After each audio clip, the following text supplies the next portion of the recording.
Hello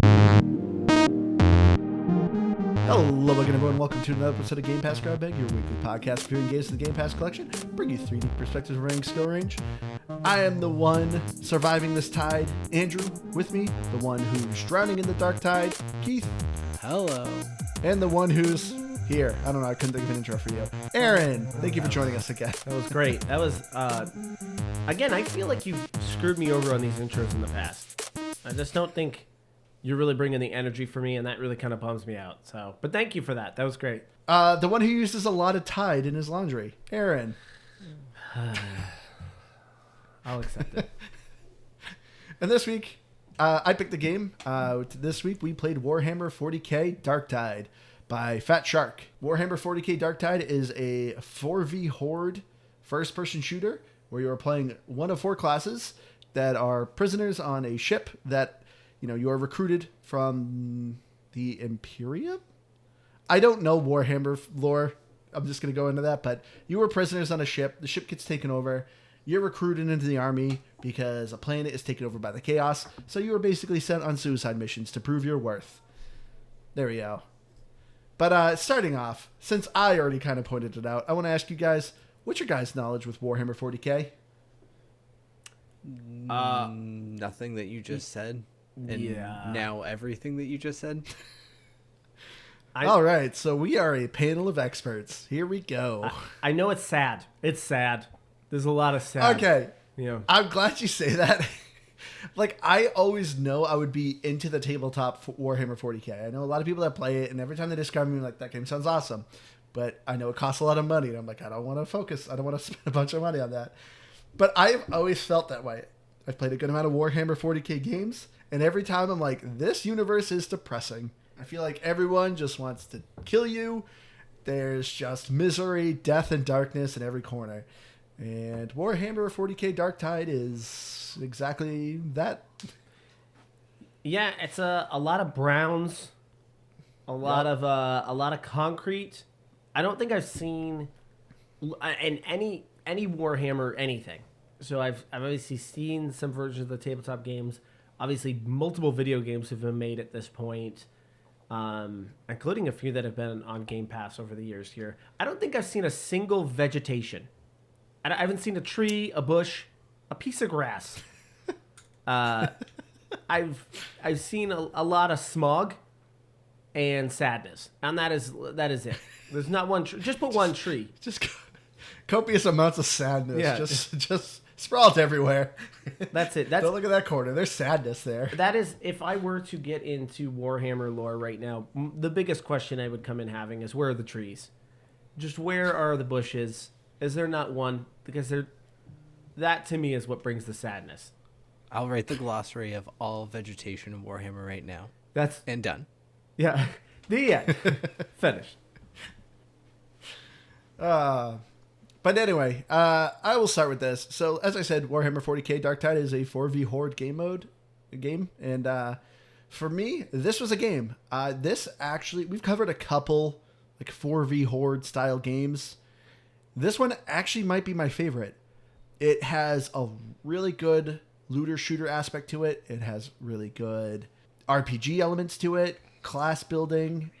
I actually had a lot of fun with it. And it actually has a half decent story. Well, I don't want to say half decent. The cutscenes I thought were cool. They're very sad, as Aaron said, but I at least thought like graphically it was really cool looking. So yeah, this is a game for me. I played a lot of it single player, and I still thought it was a lot of fun. So, I think on the sheer, I like the style of the 4v Horde games. It's what I tend to gravitate towards with, especially in Wartide.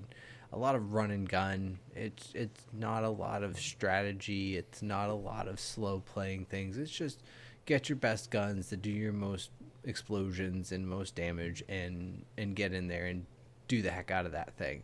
So I absolutely do like it in that aspect. I don't know that I loved all of Warhammer, at least when I was playing it solo player, because I think, unlike apparently Aaron, I just had a much different experience, and I just kept getting destroyed over and over and over again. So it's a fun time, and I would pick it up and I would play it with friends, but I don't necessarily know that I would say it's an overall like must game, but it is a game. It's worth checking out if you really like the genre, especially. Yeah, it's a game. I think it's got a lot of pitfalls there. Andrew's kind of glowing review of it being very good RPG elements. I think a lot of that stuff is lacking. Obviously, we'll get into that here in a little bit. I think it's probably important to note, Andrew, I think you were much more into, what those Left 4 Dead games, which this obviously takes a lot from. I wasn't. Yeah. I never really played I've played a very little bit amount of Left 4 Dead, and obviously it has a massive cult following in it. I feel like if Did you you ever are play Back 4 Blood? No, I never played that really either. I don't even know if I geez. downloaded it, truthfully. So I think if you're a fan of those games, you'd be a fan of this. I'm not, so I'm kind of coming into it at a completely new stance coming into it. But it's still a game. I still had fun with it. It's still a fun game. I would still go back and play this game. But I think the fact that I don't have that kind of backbone because I was too busy playing Call of Duty, I think it does hold it back from being like a great game for me. Man, so I can't believe, so you've never really played too many of the style of this game? I find that very surprising. Yeah, I think if I remember at the time, Left 4 Dead was a PC heavy game. We never really had a good gaming PC for one, and then growing up, and then for two, it eventually made its way onto Xbox. But again, at that time, I was way more interested in playing Call of Duty than I ever was at playing Left 4 Dead. Which had zombies, which is kind of like it. Yeah, it's not the same thing. But I know I had seen you play it, and I probably picked up. I would say if I were just off the top of my head guessing how many hours of Left 4 Dead I've played in my life, whether it's Left 4 Dead 1 or 2, I'm going to say a total maybe 6 hours. So very, very little amount of Left 4 Dead. Okay. I feel like this gets me every time because I swear Left 4 Dead was on PlayStation, or PlayStation 2 at least. I mean, it definitely made its way onto Xbox. It was in the 360 area when it came Yeah. when it came to the Xbox. Yeah. So Yeah, but 360 was like it was somewhere PS3. between PS2 and PS3. yeah, that would have been PS3 era. So I don't know. I swear I always remember playing it on my PlayStation 2, but I did play Left 4 Dead back in the day, and I didn't play as much Back 4 Blood when it came out, but I don't know. Overall, I liked those games, but I think I kind of see what you're saying is that at certain times it didn't really scratch much of an itch for me. At least Wartide didn't, I should say. Darktide. See, I always think it's funny when people talk about Left 4 Dead 2, it's always like, best game ever. And don't get me wrong, it was good because it was the game that I think defined this genre of playstyle. But like, I feel like going back to it, I would be so bored with it because there wasn't much progression. And like, it sucks. I feel so tainted now of just, when I play a game, I need to be rewarded. And that's what I've been liking about Darktide. We'll get into it, obviously, as I said, with the RPG elements, which Aaron disagrees with, but let's get this started with the story. As I said, you start off as a prisoner, you create a character, you have 4 classes you can pick from. Veteran, which is mostly focused on ranged weapons. You have the Psyker, which is kind of like a mage, for people who don't quite know Warhammer lore. I think that's the easiest description. Then you have the Zealot, which I think originally was called the Priest, but I know in a recent patch they reworked a lot of the classes, and they're now called the Zealot. But in the achievements, it says, as the priest, do this. So I think they kind of changed it. But the Zealot kind of is a little bit more melee focused. And then you have the Ogren, which is a massive ogre-type character, who is kind of like a tank. But you could play different styles with each one of these characters. You create a backstory, which I do not understand why. I forgot to look up if there was a reason. But you're Sweet literally RPG picking elements. what homeworld did you come from. For sweet RPG elements, obviously. I guess, but they don't even reference it. As far as I could tell, it doesn't look like your dialogue changes. But yeah, you can change what homeworld you came from, what was your upbringing, and like these kind of little different things. But it's like, it didn't say like, oh, this will give you extra health or this will make your melee stronger. Sounds like the RPG elements might be lacking a little bit. Interesting. Well, the class building is interesting. So when you pick one of these 4 characters, it does a tutorial, which is also very story driven, which I liked and enjoyed. But like as I said, you are a prisoner on a ship. You're about to be transported to a planet to be executed, possibly. But you say, I'm loyal to the Emperor, and I always have been. They don't believe you, of course. But the ship gets attacked, you get free, and you escape with some of the survivors, and they recruit you into the army to keep returning to this planet and fight the chaos that is spreading around on the planet. Did you guys actually even understand the story when you were playing this? No. But I honestly, I don't think you need to. And yes, it is well apparent when you're playing this game. This game probably makes a whole lot more sense if you have a general grasp of the Warhammer series. Which I have a general grasp. Yeah, and that's kind of it too. Like I know that the Emperor is kind of the godlike figure throughout the whole series. I'm aware of the Space Marines.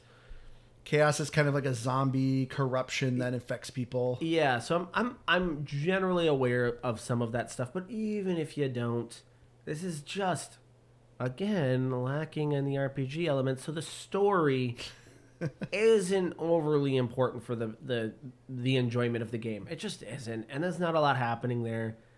The cutscenes are fine. I know you were speaking a little bit more glowing on them before, but I thought they were cool. They're fine. They don't really do a whole lot. I mean, what part of it was cool? They talk to each other. I thought graphically it was cool, and I thought they do because they would do some character introductions. Like anytime you leveled up, you would unlock some certain like shops, and they kind of do a quick cutscene, kind of explaining the shop and the character kind of behind it. And I was like, this is kind of fun. But I will say they did start to get depressing because literally every cutscene is just people threatening that they want you executed and that you suck and you need to prove yourself or we're gonna kill you right away. And it's just like, all right, this is sad. Like, can somebody at least just give me a compliment here? I don't know if sad is the word. We're just like, I go back to, I don't know how many different games. You're saving the world and you're doing all of these things, and everyone's just like, boy, you're the worst person in the world. All right, cool. Well, I'll just go risk my life again for you and everyone here on this planet. But it's cool, yeah. Just talk crap about me. And I don't know. It's a video game trope just in general. So I can't. I think you're just used to it because we're always talking bad about you. So well, I mean that in general for you, you're just like, this is like normal life for me. Yeah, but I'm also not bringing all of that much value. So like it's mostly well deserved for me. So somebody's like, Keith, you're a piece of crap. You're like, I mean, yeah, I guess so. I mean, you're I've not met wrong. myself, so like, yeah, probably. I guess that's a good point. You make a valid argument. I can't argue with you there. But I do agree, Aaron. It is a means to an end. Because also too, I at least like the environment, how it was set up of you being on this cathedral-esque ship. It's like essentially a floating city that's also like a cathedral. But like how the hub world is kind of designed, you go up to these missions and you're thrown. I always did quick play because quick play gives you bonus like 10% XP and rewards. So I'm just like, yeah, why wouldn't I pick quick play? So I will say, I agree with you there. And as far as the story goes, it does lose its pacing when it comes to actually just playing the mission because you just do quick play. It gives you a random mission. Some random person's yelling at you about some glippity glop invading this splippity splorp and you got to go destroy it. And it's just like, I don't know what the heck's going on. Okay, whatever. I'm just doing some objective. And it's just, there we go. And you win. Here's your rewards. And I'm like, okay. And then here's a cutscene and people are going, yeah, you suck. I want to kill you. I hope you get executed. And it's like, all right, I guess I'll go do more missions. Hey, here's what I'm loving so far about this podcast. So far, everything Andrew has like praised, he's then immediately reversed. He's immediately then gone in the complete opposite direction. He was like, the RPG elements, and then immediately talks about, I had to pick all these things at the beginning, and it does nothing. Okay. And then, I really like the cutscenes.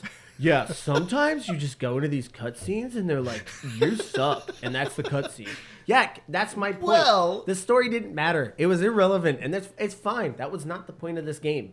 I don't know a single person that was like, I really want to play this because I really want the story. And if you are that person, you're not going to enjoy it. But so far, I've already turned Andrew on both of his pros. So this game will be a pass by the end of this episode. Go ahead. Even though I am complaining about it, but literally every other 4v Horde game we play, there's at least no cutscenes. Like, you maybe, if you're lucky, will get one in the intro, and that is it. But at least in this one, it at least kind of sets up this universe and explains, like, hey, chaos is going on this planet, and you need to stop it. And me, who has a general grasp of Warhammer, I'm like, okay, I get it. Let's do it. Well, Okay, so, okay. but even There's though I two am slightly things there. complaining about it, it at least gives me something No, unlike no, no, other They games. don't. They don't need to set up a base because Warhammer has how big of a base already. Like, it should be easy to build a story. It's kind of like Halo. If they were to make a TV show and then they were just like, I don't know. Oh, let's talk about the Halo let's TV show here. loosely theme it on Halo, but not really make it Halo. It's kind of like doing that. You have this whole big universe that's created in Warhammer. There's tabletop games. There's multiple video games, and it's like, I don't know. Everyone just hates you, and you're just saving this planet for no good reason. I think we gotta slow this down. For one, do not mention the Halo TV show. I am not coming on another episode of this stinking podcast to talk about the Halo TV show. No one else wants to hear it. For two, let's keep in mind there are multiple Warhammer games here, and there are multiple Warhammer games that are very story driven. And I think I played was it Inquisitor or Inquisition? Vermintide? No. This one was also on Game Pass. I want to say it was a third person. It was not the Space Marine one. I think it was called Inquisitor. It was... There is a Warhammer, Inquisitor. Yeah, it was... So I don't remember it being on Game Pass. I don't know how I would have played it, because I would have played that on Game Pass. I remember so, yeah, see, I know things about Game Pass. So, there are story-driven Warhammer games out there. Now, I'll just put this out here for you, okay? Let's say all this game gave you was a general intro. You know why you're there, and you kind of have a general idea of what you're doing. If they didn't put another cutscene in that entire game, would you have cared? The answer is, I'll answer it for you. The answer is no. So you can sit there and say, well, all the other Horde games don't put cutscenes in there because they don't need them.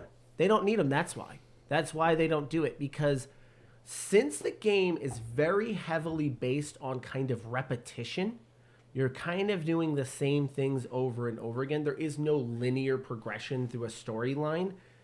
It doesn't really make a whole lot of sense. You and I played the other day. We finished a level, and I went into some random cutscene. Again, like you said, you suck. I don't like you. I got introduced to some new guy, and I was like, I don't know why any of that happened, why that existed. I don't know what I did in this level to deserve this cutscene. It just happened. And it didn't need to. Why even spend your time on that? Don't do that. Spend more time on the other elements. And for people like Warhammer, it wraps you more into then the lore. go play the other Warhammer games. There are other Warhammer games that are focused on that. That's not what this is. It's just not that game. So those elements feel incredibly weak because they're not needed. They don't progress anything. They're just there to be there. I am valid correct. argument. I will accept that. I'll accept that's a valid argument. Oh, gee. You're welcome, Aaron. You're allowed to have opinions on this podcast. And Keith, you also agree with my opinion, I presume? I mean, I skipped all of the cutscenes. Yeah, exactly, because they were pointless. You literally missed nothing. I take that back. I didn't skip all of the cutscenes. I did watch the beginning one where, they were like, hey, you're bad. And you're like, no, I'm not bad. And then you saved everyone, and they're like, we still hate you. Yep. Go do more stuff. And then I skipped all of the other cutscenes. Yeah. You were like, I'm already hearing that every day in my life. I don't need to hear that in this video game as well. I got it. You're like, man, did my wife make a video game for me? All right, but let's get to the gameplay then. So, right off the bat, I just want to say, like I said, there's 4 classes. So, what class did you guys focus on? What did you guys pick? I was the Psyker, which I think was just the magic guy. I mean, I did magic stuff, so I assume he was the magic guy. But he was fun. I liked doing it. I got chain lightning, and that was pretty cool. I could just stun a bunch of people, and then you could come through and just kind of beat the crap out of everyone, or everyone else on my team could. So that was kind of fun. But so the thing about this, like a lot of these, especially deep lore, deep canon based games, Payday, Warhammer, you have people who play these games, and they play these games. They don't play other games, they play this. And then you have people who pick it up occasionally, like myself. And then they're doing all of these things, and they're running around, and you basically play alone when you're playing with random people. That was kind of a little bit of my experience. So it was fun playing with you, because that's when I actually did get to use my magic spells and all that more usefully. Until my internet kicked me out. Yeah, and then we got destroyed. Oh, did you? I was going to ask you if you guys won that match then. We did not. Ooh. I played the Ogren, so the big beefy boy, which, in my opinion, is the only character that's worth playing. I did not play any of the others, but I can tell you for a fact he is the best guy to play. I named him Sparkle, which was a great name for him. It fit his personality. It fit his backstory that I created that was really important to the RPG elements of the game.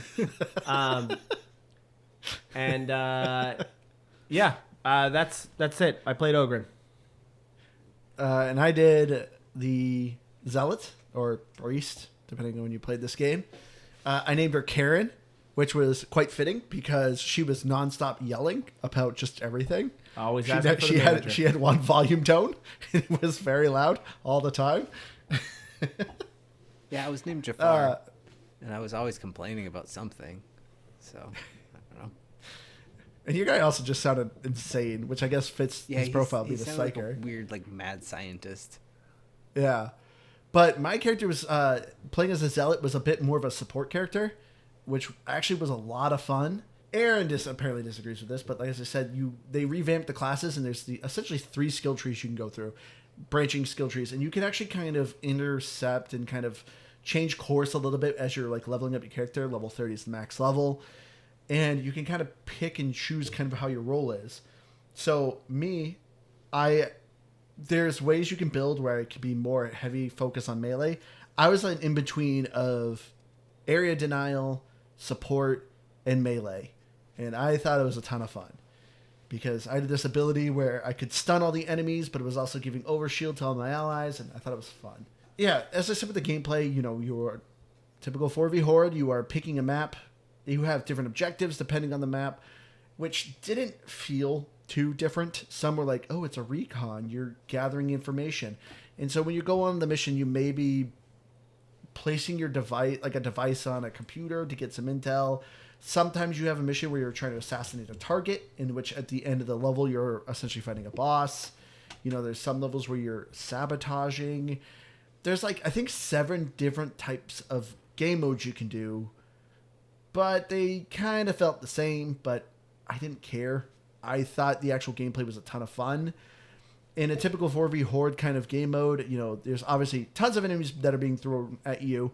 But what's kind of, to me, what felt different about Darktide is I didn't feel like there was as many enemies, and it was more kind of focused and visceral as how the combat felt to me. I felt like I was more attacking packs of 15 maybe enemies, and just the combat was a bit more focused. And it wasn't just a wall of bodies that you're just throwing bullets at and killing everyone. Yeah, I would agree on the gameplay. I'm sorry, Keith. You go ahead. Well, so I don't know. I guess where I don't fully disagree is that, yeah, it's not just massive hordes at all times, but it was constant. And I think that was where it didn't feel like it mattered what style of level I was playing. And you kind of said it, but you have these different modes, and none of them really felt like it mattered. So I almost would have preferred, and I keep doing this on these games, and where I'm going is Exo Primal. Just make it that.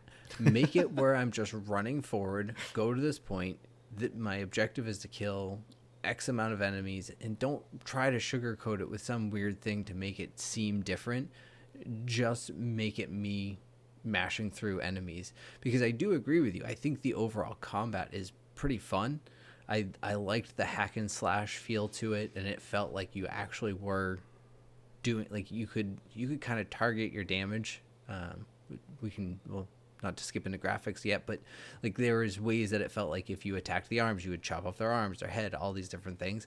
I liked that aspect of the combat, but the overall loop of it just felt like mashing through enemies.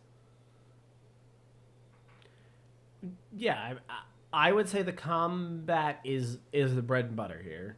In my opinion, that is where you're going to have the most fun with it. Having a massive horde of people to kind of chop through is fun. I know that's kind of counter what Andrew's saying, but that is ultimately what this thing is. And it should be in this type of game. And it should be, because the objectives are not it. That's not where the fun's at. I think in all the time that I played, I think the other day, Andrew, when you and I played, that one where you bring out the little walkie-talkie to go tag the things around the map, that was probably the most diverse thing that I did in all of it. Because so much of it is walk to this location, and like you said, plug this thing into a computer. But you don't really have to do a ton with it. Well, I guess the one where we had to collect the fuel cells was pretty good there's too. still some things that are slightly different. Yeah, collect a thing and put it in. But a lot of times you are generally waiting in an area and defending that area. That was it. Like, I did find that one with the little walkie-talkie things a little bit more fun. Just because you guys were all fighting as I'm running around with this little beeper. Just running around the room trying to find the things. I was trying to defend you. Yeah, no, it was... So there were certain elements like that was fun, but at the end of the day, that's not what I really care about. And what I care about is... I see, and maybe this is different because you come from a different background in these types of games. I just don't play these a whole lot. So when I got into this, and when you get that first feeling of doing one of those wide arcing, like, whacks, where you just end up hitting, like, 7 people at once, you're like, I can do this 100 times. Like, that's It kind of feels like Dynasty Warriors. Yeah, so just keep sending hordes. Where you say, I'm kind of glad they didn't send that many. Me, I'm like, nah, just stick me in front of a door and just keep sending them. I'll just keep pounding them in the face, and that's fun. And hold on, I'm not saying they didn't send a lot of numbers at you. Like, I've played a lot, like Back for Blood. I played World War Z. I played the other game that's like this, Vermintide, and you're usually looking at like hundreds of enemies on the screen. And in this one, I felt like it's obviously a lot more corridors. So there's ways to like set up choke points and just kind of focus on a small number of people and work on it. Yeah, I would agree with that. But to me, that is the bread and butter of this game. It just is. It's mostly melee. You obviously all do have weapons, but ammo's somewhat limited. You guys are kind of fighting over ammo. But it is, majority of that is built on kind of melee combat, and I think it feels good. I think it feels pretty weighty. And that to me was one of the few things that I would say was really, really good about the game. There's a lot of things to me that are pretty average about this game, and I still think it's good, but that to me was the better of the elements. So you described it right there. To me, like, the melee felt weighty, and I loved it. This game, so one of my favorite weapons was the Eviscerator sword, which it's the typical iconic sword. If you know anything about Warhammer 40k, it's the chainsaw sword, and it's actually one of my favorite weapons in a video game. I was having so much fun with it. Just the sound effects of the chainsaw going ring and it just chopping people in half. I was like smiling. I've just been using that weapon for so many games, and it just doesn't get old. I could just keep chainsawing hordes down, and it's just so fun. I think the combat in this game is just a ton of fun. Because even, too, when it comes to the guns, as you said, the guns, you kind of got to be a little sparing with because of the ammo. The guns are quite diverse. To actually being like a ballistic gun, it has heavy recoil but does more damage. You have laser guns that are a bit more accurate, but, don't pack as much of a punch. Flamethrowers, you got shotguns, you got a whole gambit of weapons. There's a ton of weapons in this game. And every time you're leveling up, it's like, oh, you can use this weapon now. You can use this weapon now. See, I loved it. There are, but that brings me to a gripe that I had. The gun names. It's all MK Roman numeral auto gun, MK Roman numeral auto gun, and just like a bunch of different things like that. And you have to then remember, okay, is this one the one that's got a wicked recoil and kind of isn't great for a long range, or like what? Give me better gun names. Give me something that's not basically the same gun name over and over again and make me remember what I'm picking. That is a nuisance, and I didn't care for that. I do agree with you there a little bit, Keith. I can kind of tell by the picture of the gun that I'm like, okay, I kind of know what I'm getting into. But I see where you're coming from. Yeah, that kind of brings me... I'm glad that we are transitioning into the guns, because this is another element of the RPG side of this that I do not care about with this game. I just did not feel like upgrading your weapon. I did not notice an impact on almost any upgrade I had in this game. I disagree with that. And maybe, honestly, it might be an Ogren issue. It might be just the fact that the Ogren was just big beefy boy, so he's not big damage boy. And that's the problem. But I'm looking through the skill tree, and I'm like, none of these things seem like they're really moving the needle. And I reset it and then tried a different route to see if that would do something, and I really didn't. Every time I got new weapons, I felt like I was hitting people about the same amount of times as I was before. I think you when I was playing with you, Andrew, I had that one grenade launcher, which was cool, but it only really like insta-killed someone on direct hit. It had some splash damage, but it knocked people down mostly. But I just felt like I was hitting about the same no matter what I was using. So I was switching up the weapons almost every time, and I would upgrade it to whatever the purple rank was on it. And it just didn't feel like it did much of an impact. So I would say I wouldn't know what I was building for. I had no clue what I was building for because I didn't know what was going to make a difference. You didn't look up YouTube videos to look up builds? I didn't feel like I needed to. Because here's another thing that we all experience different things here. I say I probably played somewhere between 5 or 6 games with just randoms. I have not lost a single round in this game. You guys have all had bad experiences. You guys have lost a lot. I haven't. I never, and maybe it was because it's important to have an Ogren on your team. Just having the big beefy boy is what is the difference maker. I don't know. I don't know what it is. Maybe I'm just really good at this, and I'm secretly calling myself out for how good I am. But I never died, or I got captured once in the game that you and I played because of the demon host. But you can't do anything about that. You're gonna get killed by the demon host. Well, no, you can't kill the demon host. The demon host is like the witch in Left 4 Dead, which I thought was a really cool ad. Because if you play Left 4 Dead, there's a character called the witch, which is this female that is crying, and you can hear her coming from a distance. And if your team is smart, you will try to avoid her because she will wreck your entire party. And so in this game, it's the demon host, which is essentially works very similar to the demon host. The witch. You hear someone kind of whispering, and you see someone crouched. Just ignore them, because if you anger them, they will wreck your day. But this is actually the thing I did want to bring up, since you brought up that, you're so good at this game, Aaron. Javier in our Discord asked, how does this compare to Deep Rock Galactic? And that is something I do kind of want to bring up is, Deep Rock Galactic was another 4v Horde game. To me, that was a game that was so essential to having friends with, because that is so focused on objective. I felt like with Warhammer Darktide, I still enjoyed playing single player, because I still felt like you could just kind of kill people and kind of do the game overall relatively well. Eventually you got to do objectives, like Aaron was saying, when you had to do the walkie-talkie. If you are not doing the objective, enemies are just constantly in a stream coming at you, and eventually you will get whittled down and die. So it's very important that you do play the objective. But I felt like there was only like 2 instances every time you're playing a level where you really have to focus on objective. But I always felt like that was kind of a thing that separates you from winning or losing, is if you just have people who just aren't paying attention. I don't know why. I always had this bad luck with random people that just didn't look at their health. I am constantly pinging a health station, and they're running around with 25 health, and I'm like, what are you doing? Like, do you not know what a health bar is? And it was this weird thing where I'm just like, why am I getting these people that just don't look at their health bar? And then sure enough, they turn a corner and just go down. It's just like, okay, whatever, dummy. But I don't know, just playing with you, Aaron, I think you were just legitimately lucky. You just had people that would heal. Like, that's all you need. Just heal. I do want to say, in fairness, there is...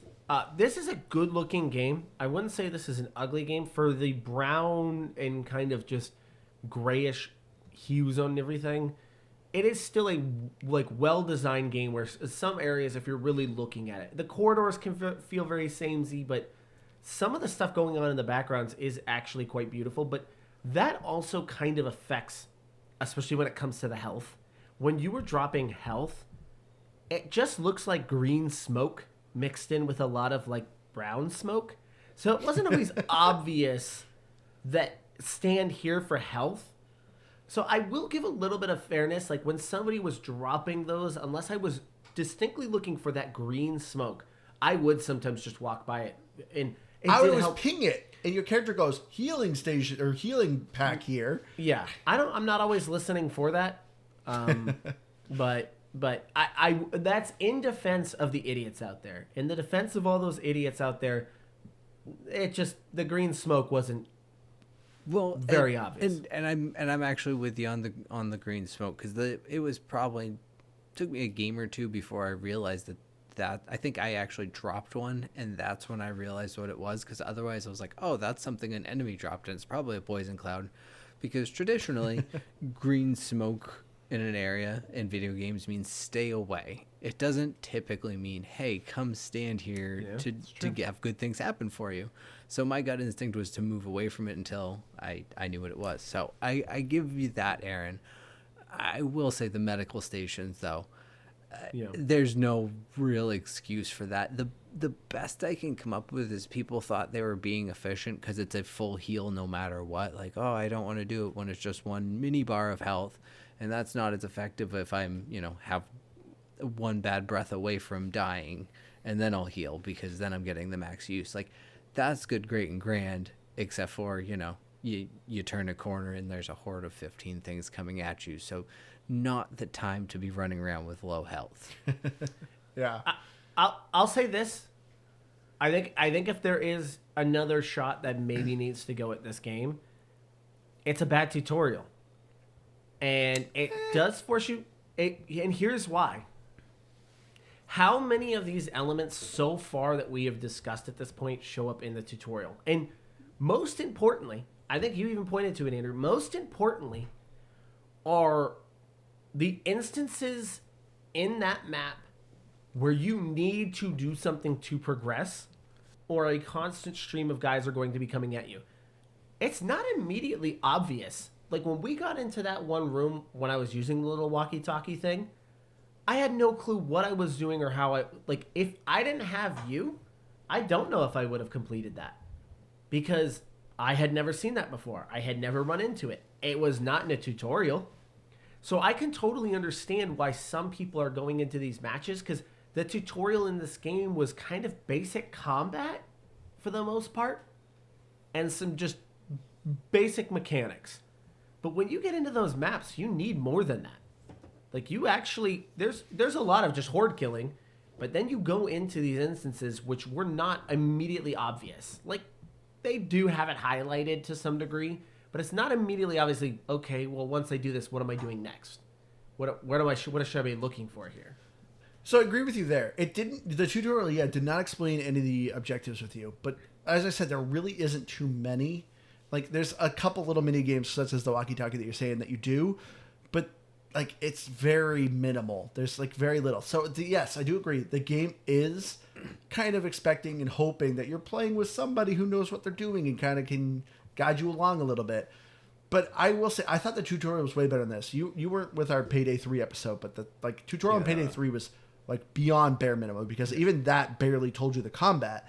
At least in Warhammer Darktide, there is a lot of nuances with the combat, and that's what I loved about this game, because as we said, this game is definitely, like, it's focusing on its combat. Like, the combat is fun, so that's where the tutorial was focused on, and the fact that you have these dodges, explaining your toughness, your health, and like how to do blocks and how to push people, understanding balancing of your stamina. Like, there's these little nuances with your combat that it plays with the gameplay, so it makes sense that the tutorial focused on that and not this little mini game that you're doing on the side objective. But I do agree, it is kind of odd that they don't explain a little more about what you're doing on a map. Well, I didn't do it, but like Payday, there. What, the tutorial? No, I did the tutorial, but Oh. yeah, it forces you to do that. It won't let you out of it. But there's like a more advanced tutorial you can go into after the initial combat training. It does, like, you can go back to that area for more. And But I think that was just for focusing on combat, though. It does. I did it. Oh, okay. Well, then never mind. And again, you can make the argument that you just have to be a real dummy to not kind of figure these things out. But You gotta be really stupid. here's the issue: is when you come into these environments where, like, okay, you have to do something to get out of this room. It's Yeah. not about just killing the horde. You have to do this thing. The problem is you don't really have any time to think about it because you're being attacked constantly. So even in that instance, I'm going to keep bringing up this stinking walkie-talkie. Anytime I brought up the walkie-talkie, I could not fight. I'm looking at this walkie-talkie. So if So you need an escort. So I try to escort you. all I'm seeing on this little screen when I bring up is some random circles. That's it. Oh, That's my yeah, information. I see know what you're circles talking and I'm being attacked.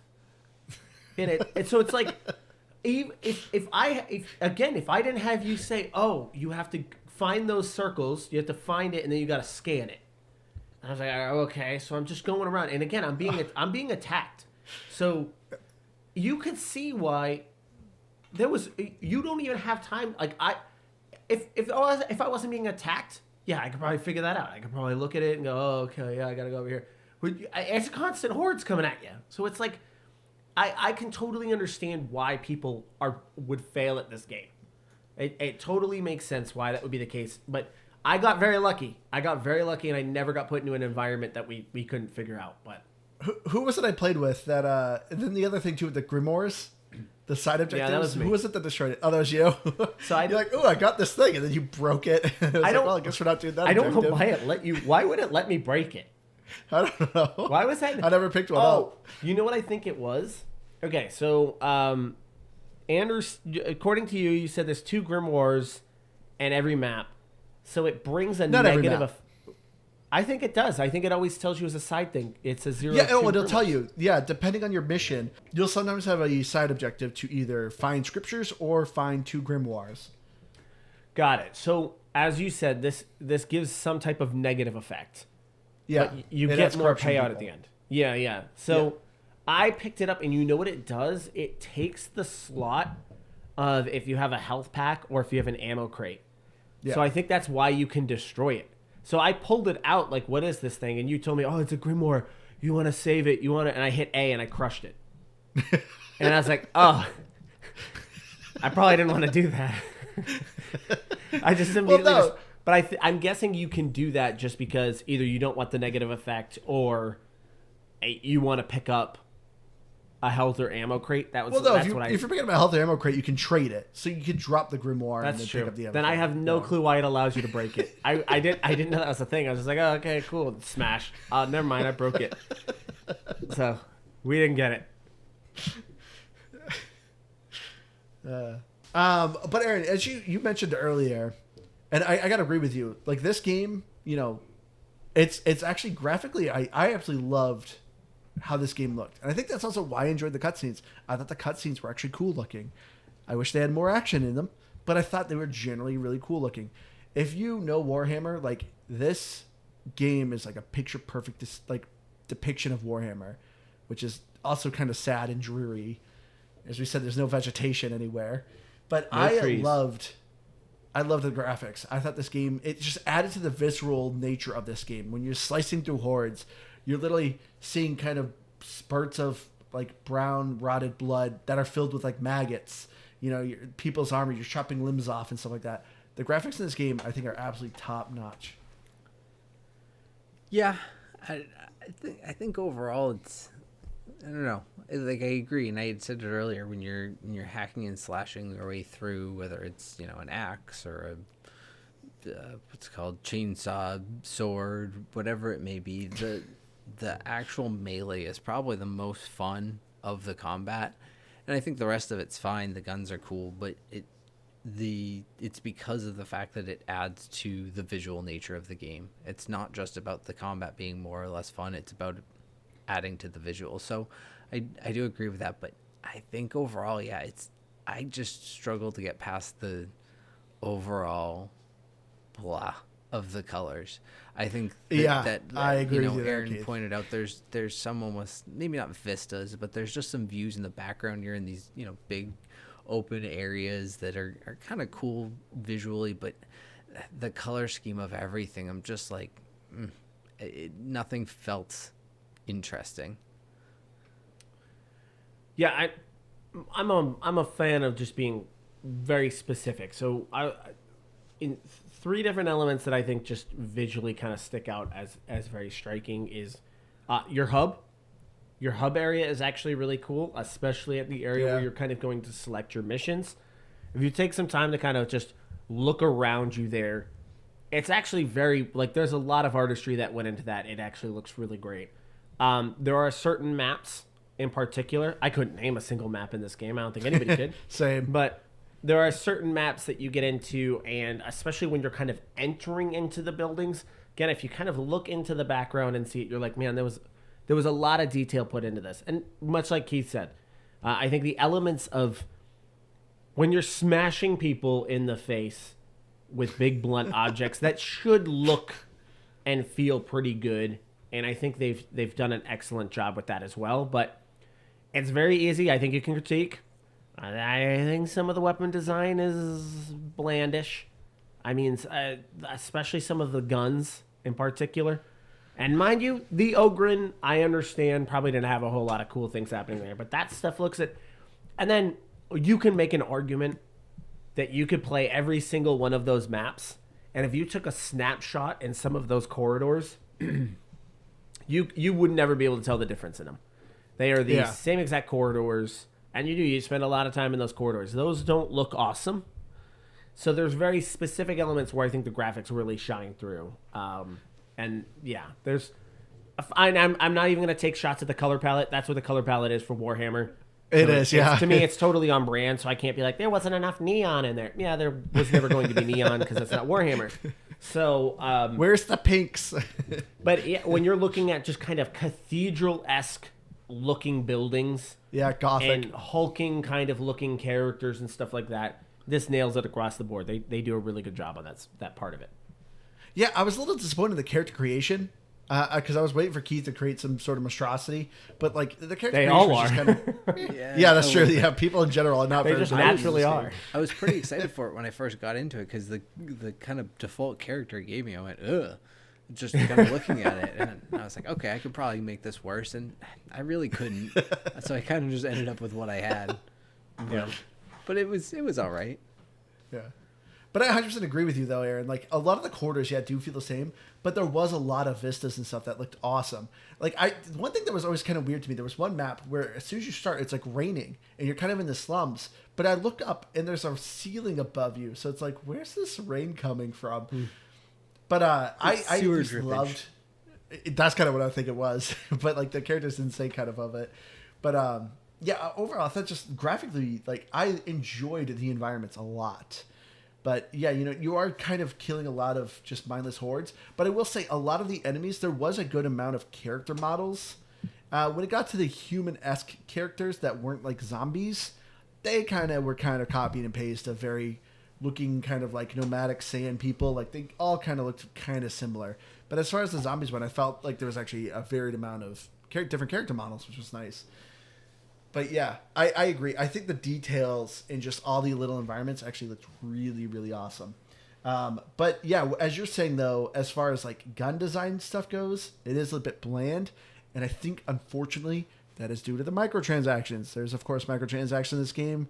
You can buy premium currency and there's a premium currency shop where you can buy cosmetics.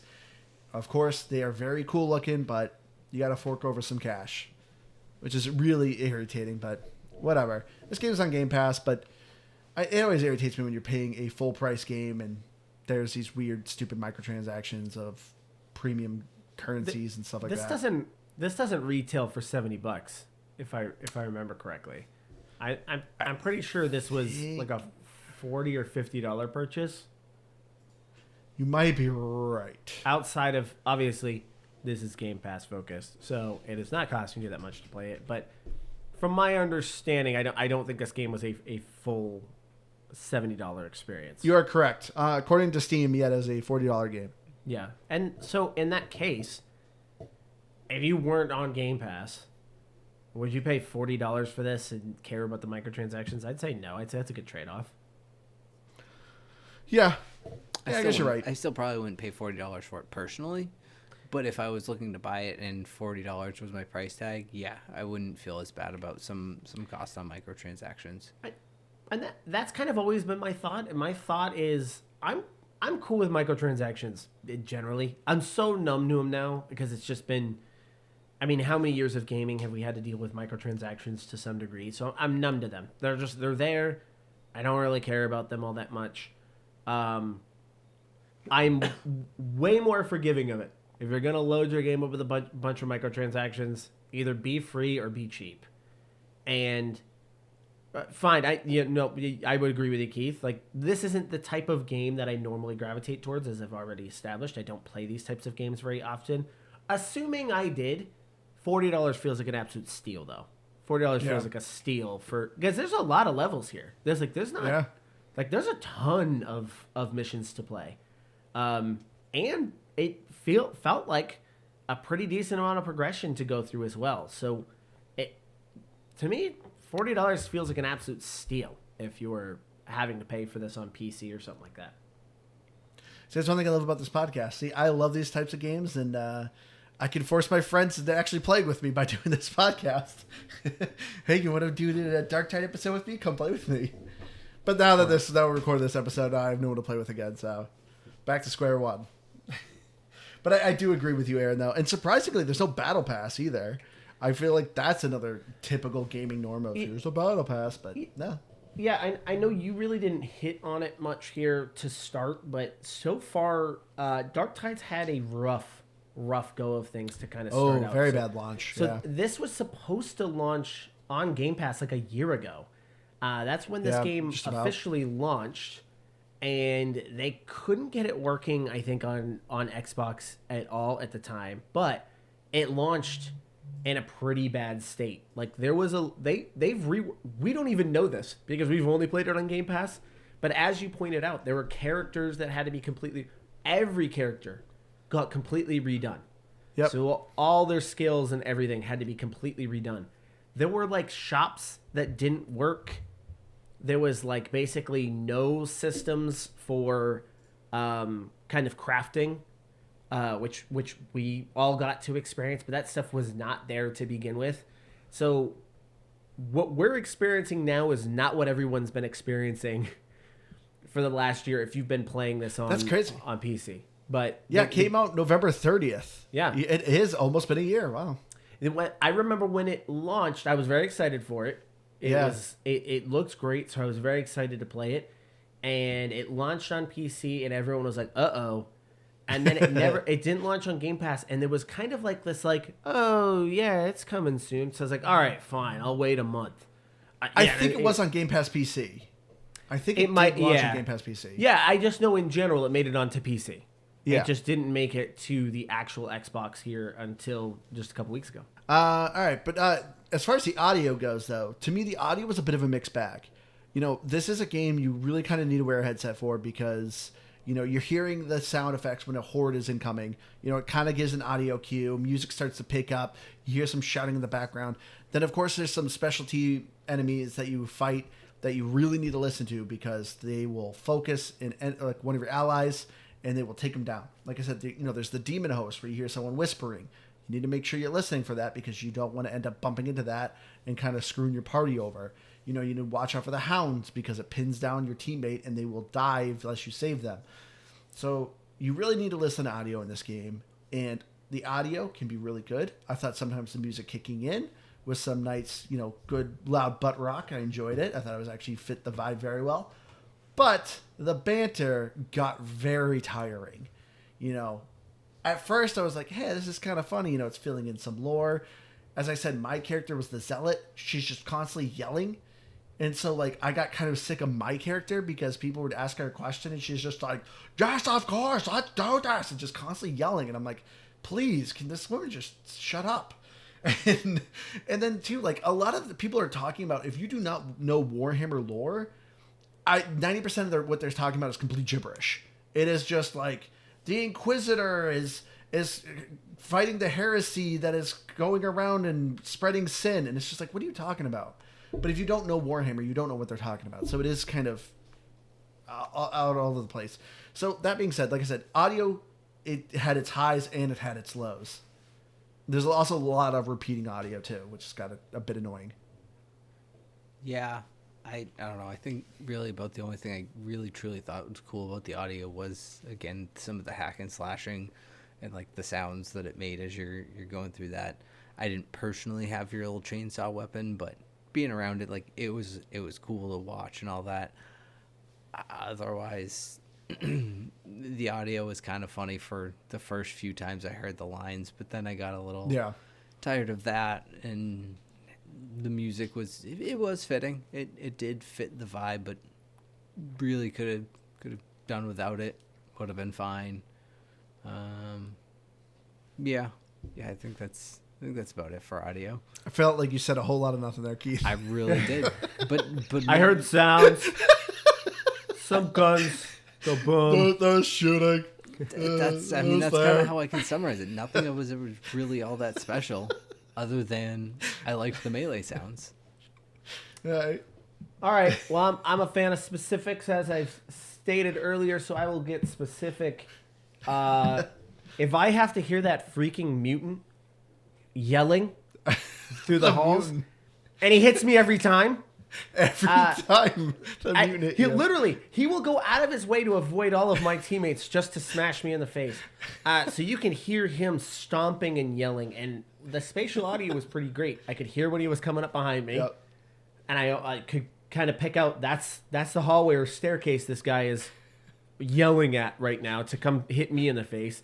I could literally pile up behind my team, and he will just push them out of the way to come smash me. I don't know why. He did not like me. Maybe because you were the Ogren, and it just kind of targets the big guy first. Feels intimidated by you. If that's the case, yeah, that feels a little messed up. Because, if he was smart, he should go for the little scrawny little dudes, smash them, not me.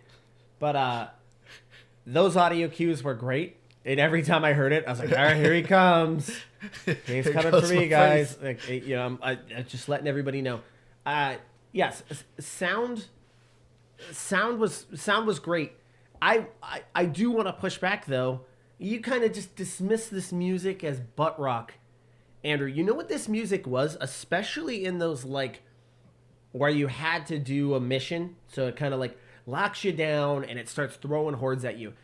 In a lot of ways, it reminded me of the Doom soundtrack. Now the Doom soundtrack is like is top tier. So let's just say that's like the gold standard.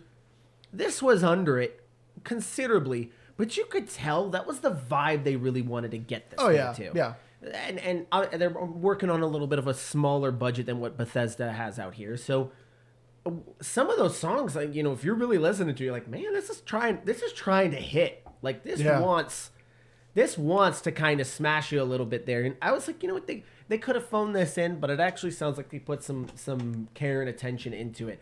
So I would actually push back a little bit. I don't want to just dismiss it as, it's butt rock. I actually think they were trying to hit for something a little bit higher there. And I'm not saying it's Doom. It's not Doom Eternal. That was top tier, gold standard. Everybody would strive to be that. But I don't think it's that far behind at some points. So I would push back on that. I actually think that it does have some highs there that are worth listening to. All right. I don't think you're wrong. I don't know. It just didn't do much for me. That's all. I will, generally speaking, I don't know what it is. I don't know if it's just kind of how I focus on things. The score of a game usually fades into the back for me. Yeah. So it kind of takes a lot for when it like really is elevated and I start to notice it. And through most of that, I'm not noticing the score, but there were moments where it stood out and I was like, oh, okay. I can kind of see what they're trying to hit here. And it's, an elevated moment. They're trying to pump it up. And it was working. But the rest of it, I'm kind of, I'm phoning out. But Yes, I know, because that's what I am. I convince, and whatever stance you have, I push you away from. You said butt rock, I say I reject that. I was You more agree now. describing the in-between spaces. As you're saying, when you get to objectives and stuff, it does elevate and it does kick in. But there is a lot of moments when the horde is coming. There's this generally generic track that is played when a horde in just like a random event is happening. That's just kind of relatively generic. That's more what I was describing. So for the record, I apologize. For the record, butt rock is like Creed. Oh, did you hear "With Arms Wide Open" in there? Is that what you were listening to in there? Could you imagine? You're fighting the hordes with a chainsaw sword with arms wide open. Yeah, you're gonna get a DMCA strike on this. Creed is gonna be coming. They want a royalty off of that right there. No, I said 2 words. You're supposed to change one of the lyrics there, like, I don't know, with fingers wide open or something like that.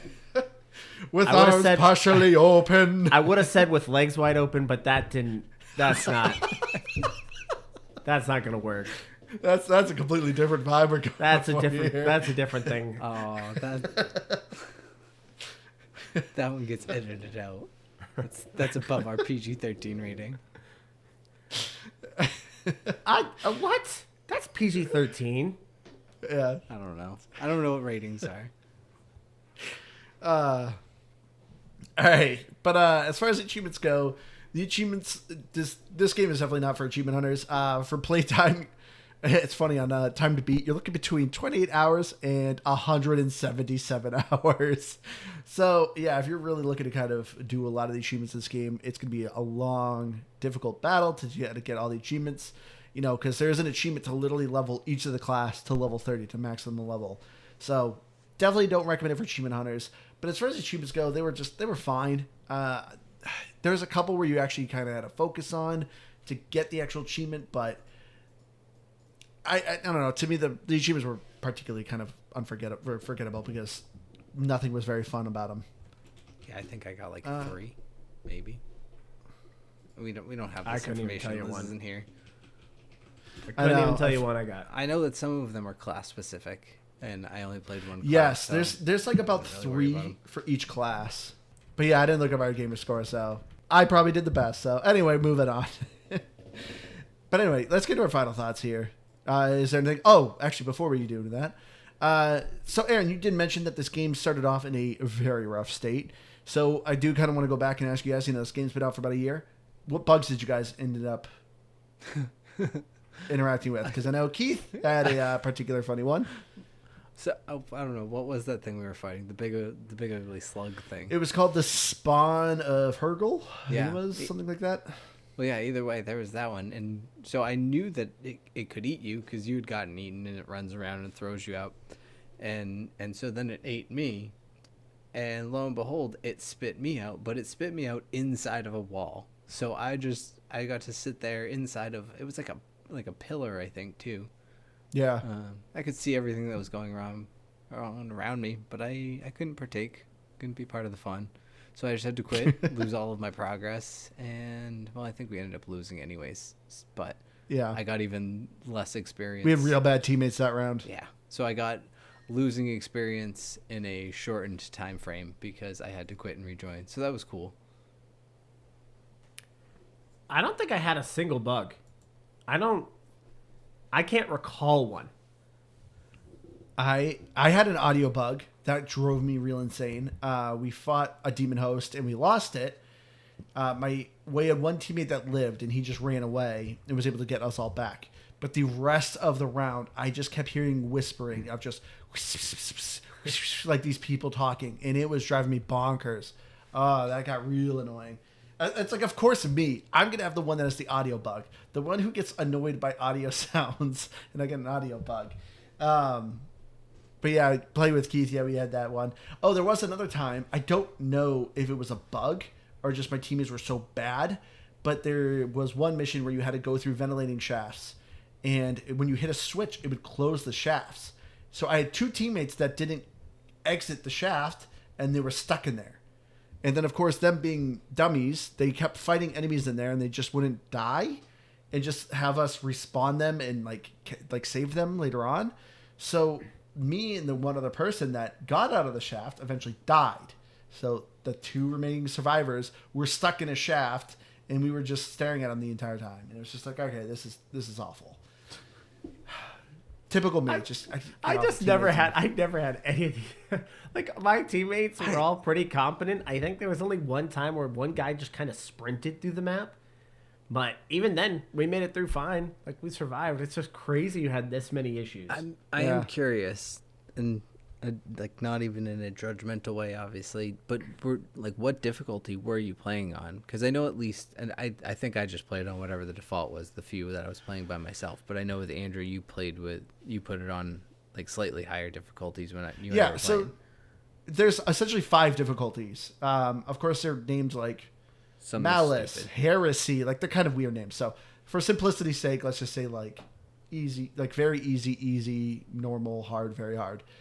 I played on like easy, so like level 2 of 5. So as soon as I started the game, because usually when it comes to a 4v horde game mode, you usually have the option to like up the difficulty a little bit, you get better rewards. And usually when you up the difficulty, it's just like, hey, you're just going to be semi-competent, do the objectives, you'll be fine. So I tried doing that. And I think that's where I struggled, is because I kept getting rooms with people that were like level 1 and 2. Clearly didn't know the game, didn't know what they were doing, but they were up in the difficulty as well. And they just weren't doing the objective, and I was just getting awful teammates. So I went down to the level 1 difficulty, the very easy, and that's when I finally started to win. But I was hoping too, like usually because when you can up the difficulty, you can kind of weed out the newbies, people who really don't know what they're doing. They're not going to try risking a higher difficulty. But nope, apparently in this game, I was getting the real newbies that were trying to do a harder difficulty, and I was paying for it. That's the funny thing about this, though, is I didn't. The game was never challenging. I put it on 2 as well. That's what I put it on. So no, I wasn't on very easy. I guess I was on whatever 2 is. Yeah. I never thought the game was difficult, and I would think if you were going to lose, the only way we were going to lose is if people didn't understand the objective that we were doing at that time. But good thing it had a really good, robust tutorial to tell you what to do in those objectives. And I'm not saying that with sarcasm, obviously. So that's the problem, right? You say you're with level 1s. The game's not hard. So what are those level 1s? Why would those level 1s not know what to do? I think that's kind of the weird thing about it, and I don't know. This is probably a late thing for gameplay, but I don't know that I ever felt like the game was hard. Even when I was losing, it wasn't like I was like, oh, this is so hard. It was just you just slowly get whittled down because I don't know. We've talked about it before. Like it's so constant. There's never a point where you kind of have good break points, and so it just if you didn't get through the level quick enough, then you ultimately just weren't going to win. Or you'd run into one big, beefy boss that would, might just wreck your team quick enough that you don't recover. And those were kind of the 2 reasons I would fail, but never like, oh man, that was impossible. It was just bad luck mostly. All right, Aaron, Mr. Critical, why don't you start off? Why don't you give us your final review of Warhammer? Yeah, because then I can just go, what he said. Yeah, I know. All right. Warhammer is a fun experience, much like it has been mentioned here. The more friends you've got, up to 4, the more fun you're going to have. Obviously, going in solo is not going to be your best experience there. It's a pretty good-looking game if you don't mind looking at boring colors. The smashing part of this game is a lot of fun. I would say the RPG elements are still lacking and probably still need a lot of work there. But it's easy playing. It really is kind of a sit back and relax. Though, another small critique we didn't really mention here. I don't love that each map takes like 30 minutes. That's true. This feels like maps should be 15. It just feels like that would be a nice little sweet spot for it. All in all, I'm going to give this I don't know if I want to put this up into like the whole 8 territory. I kind of want to go a little bit lower than that. Still good. I'm gonna say it's like a 79 or 7.9, however you guys want to rate it. I always forget. You guys do it. You guys do it on a scale of 100. We do right? 100, yeah. All right, so 79. I'm giving it a 79.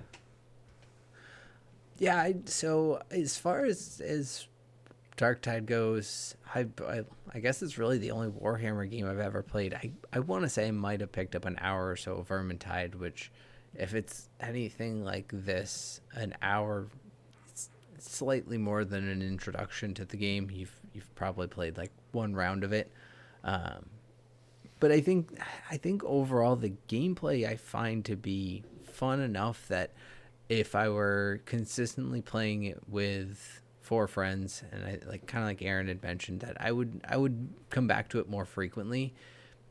And it's not even that having random players or random teammates was that much of a drag, because if people leave, it fills it with bots, and then ultimately we'll fill it in with human players. So it can still balance itself out and work and be totally fine, even if you just want to pick it up solo. But for me, it just didn't have enough to it that I want to come back to it. And we completely glossed over it, but I think the mission length is such a huge factor to it. I definitely agree that if they could whittle these down to 10 to 15 minute chunks, then I would have a lot more fun with the gameplay loop. But when you're 25 minutes through and then you just, like I said, run into some boss that stomps everyone on your team real quick because no one's healed up and you weren't prepared for it, and all of that was for nothing, versus you could have gotten 2, maybe 3 levels for just getting past that point. So it makes the rewards feel so few and far between. So I would probably, I don't know, I think maybe go for another 4v Horde game. I don't want to say Exo Primal, but I'm going to say Exo Primal because that's just what I do. I swear I don't get paid for it, but I should at this point. And so I still think it's a game, and it's worth playing, especially if you have some friends to play with. Because the more I say this, I realize I guess I just don't have friends, or something like that. That's why I picked this game to force you guys to play with me. As a score, though, I'd give it an 81. So yes, thank you, Aaron, for bringing up the gameplay length, because that was actually a point I wanted to bring up. I do not recommend this game for xCloud because it is unfortunate. You do have to focus and play this match, and unfortunately the matches are just long.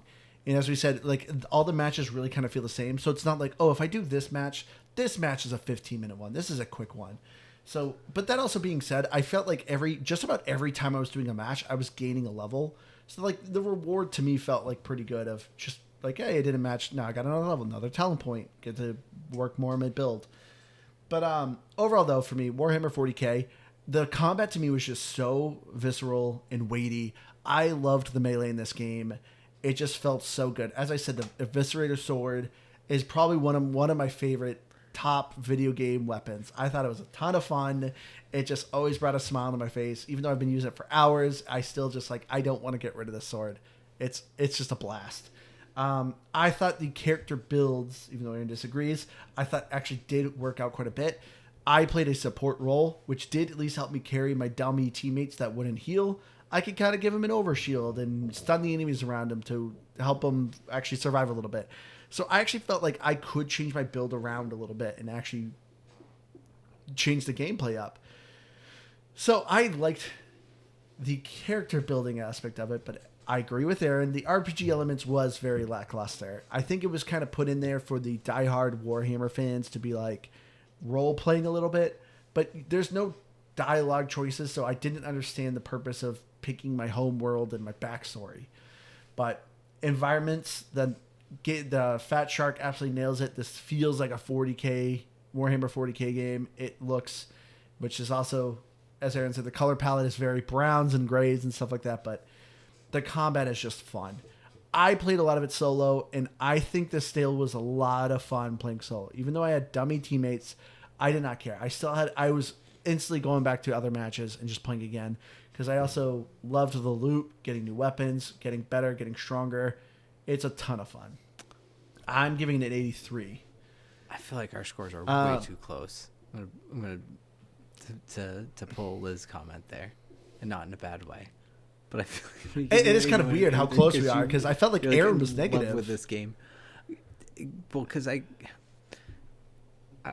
like, so what part of role playing is there if all of the picking backstory and things just don't matter? I guess you're not role playing anything. You have a skill tree. It's an action game with a skill tree. You pick your character's name.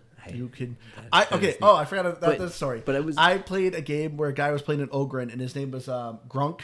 And he literally, the entire match, kept talking in third person of Grunk will destroy people for you, and just literally kept talking that way. And so people were getting into it and being like, Grunk, no. And he's like, oh, Grunk, sorry. And that was actually pretty funny. All right, so that's this person who actually nailed it on there. But, yeah, he was actually role-playing. But my further question is going to be, if you want like visceral hack and slash, though, would you play this or a Gears of War game? Yes. Because doesn't that Gears have of horde War mode was more games? shooting. Say that again? Don't those have plenty of horde mode games where you can just hack and slash with saw blades? It had a horde game mode, but it wasn't like this. The horde game mode was way more tactical. It was more of a base defense kind of game mode. All right, I guess. I'd rather play base defense. That's more me. I know. But anyway, as far as Metacritic goes, for the Metascore, it's looking at a 74. And for user score, it's a 4.8 with 139 reviews. I did notice a lot of the zeros, though, are because of the very poor launch it had. So I think there just hasn't been as many reviews recently now that the game's been fixed and working way more smooth. But yeah, I think that'll do it for us. So I've been your hardcore gamer, Sandra. You can find me on Xbox Live at Firebird01952. If you have any game suggestions or you want to join us on our Discord, go to GamePassGrabBag.com. You'll find the links to all of our things. We record usually Tuesdays at around 8:30 EST. We did that once. But yeah, we literally rotate every other day or every other week. This week we ended up doing Wednesday, but then next week we will be Tuesday. Wednesday. Yeah. But anyway, Aaron, go. I choose you. I am the co-host of the Screen Test podcast. That is a podcast dedicated to all screens. It's really just movie and TV screens. I don't know why we say all screens, because we don't talk about phones at all. We've never talked about a phone. Not once. Let's see. We just recently did a review of Ernest Scared Stupid. If you are a child of the 90s, you may or may not know about that movie. That's pretty much what we're dedicated to now, is just 90s crap. If you do want to find me, I do write mostly on our X platform, formerly known as Twitter. You can find us at Screen Test Pod. Oh. It's weird. I'm just used to That was the biggest gulp of water, too. It wasn't water, Aaron. Or whatever it was. I couldn't see PBR. it because Might as well be the purple is all there. But I love how it just goes silent. You say, gook. I mean, I was just Jeez. waiting for, usually Andrew just goes on, and you kind of just came to a full stop. I'm still waiting for you guys to do the Nicolas Cage episode. I can't even think of the name of the movie now. The one where he never says a word. It's fantastic movie. You've recommended that movie. We will be doing Andrew's suggestion here with Suburban Commando. With just Hulk Hogan. Because with Hulk Hogan, featuring Hulk Hogan. That's hard to pass up. We will be reviewing that film, not on our next episode, but on the episode after that. We kind of want to get through Halloween, so we want to do some Halloween-focused episodes before we get to that. But I mean, we will. I think this we is a will. Halloween-focused episode. It is him murdering puppets. That is a good It's point. Willy's Wonderland. Willy's Wonderland. Yeah. Yes. Fantastic movie. That would be a good horror one, but I think you could do, when it's Nick Cage, it doesn't matter if he's doing a horror film. You could literally review that. That could be at a any Christmas Day review. Yeah, you really could. You could do National Treasure. That's kind of a horror film. Every day's a National Treasure with Nicolas Cage. Yeah, I don't know. So that's been me. That's who I am, because I've been on this podcast. I've been. All right, everyone. Okay. Anyway. All right, everyone. We love you all. We'll see you again next week. Bye. See ya.